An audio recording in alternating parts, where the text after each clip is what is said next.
Hi, I'm Rose, and I'm a jewelry designer here at Fire Mountain Gems and Beads. I'm going to show you how to design and finish tubular mesh ribbon. Let's have some fun and get started.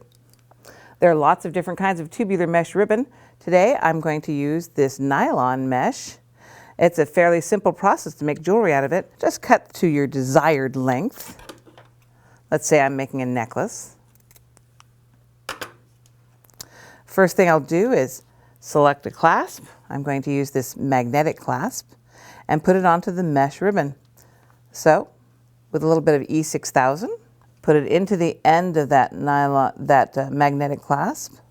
A fairly good blob of it because that mesh doesn't really consume too much room. The mesh also compresses when you give it a little squeeze. It gets smaller, so it's super easy to just put it into that clasp, release it and let it expand. Now let that sit for a few hours while the E6000 cures. But through the magic of video, aha, I have one that I've already let cure. Now it is a simple enough thing to fill that mesh up with anything you want. It could be gemstones, whatever. I'm going to use a mix here of Preciosa bicones and seed beads. I'll use this nifty little scoop up what I want, and just pour it into my tube.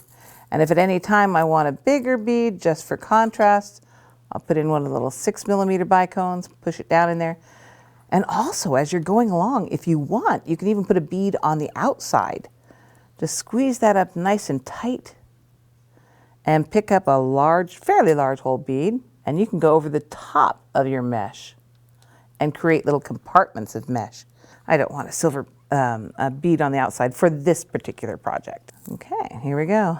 Adding some beads. If you want to make them go down into your tube better, just compress a little bit. They go down. There we go. All the way down into the bottom. Because when you push down on it this way, remember the finger traps you had as a kid? This works in the same concept. So if you push it in, the tube gets wider. And here we are near the end of the project. I'm just going to finish filling this and show you how the clasp is attached.